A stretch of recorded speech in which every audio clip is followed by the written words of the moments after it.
If you were alive and old enough to remember January 28th, 1986, you most likely remember where you were when the Space Shuttle Challenger disaster happened. I happened to be in school watching it live.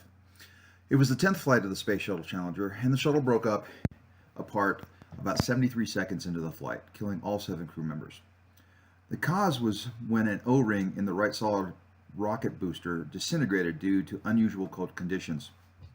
This failure allowed the pressurized gas from the solid rocket motor to start the chain reaction of the Challenger shuttle disaster. There's been a lot of debate on what NASA could have done differently, and these are my thoughts on the matter. Now, bear in mind, I spent over 25 years in the U.S. Army, and I understand taking risks is needed. However, as any soldier will tell you, you don't take a risk that can be prevented.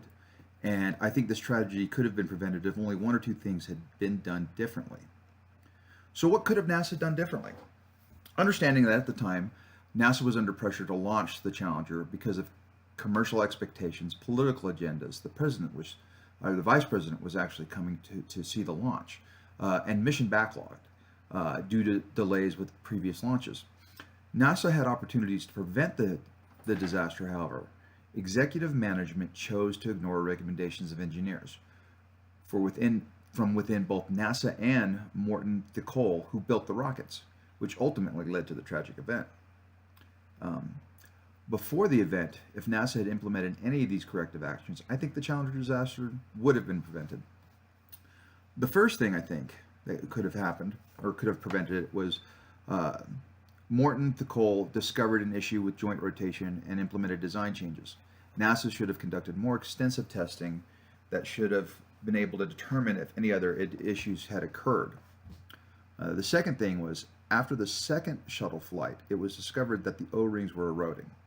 This prompted a study by Morton Thickole, which NASA should have then taken and looked at and expanded the temperature ranges of the study, because Morton Thickole only went down to 50 degrees.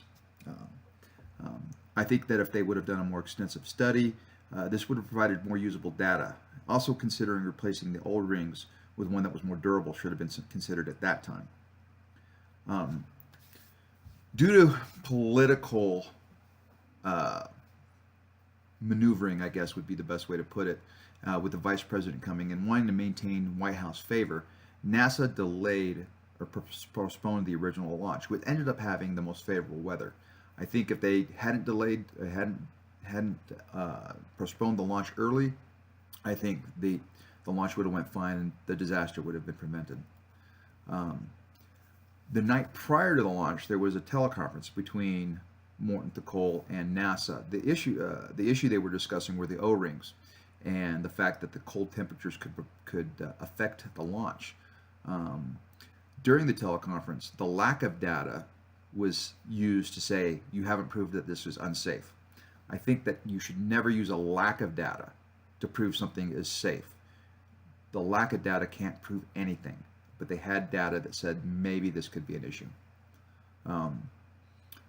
The information and the concerns from that conference, this is the 5th point, the information and the concerns from that conference should have been disseminated to all parties involved, the ground crews and stuff like that, so they could have started inspecting the Challenger to see where those potential problems could have happened.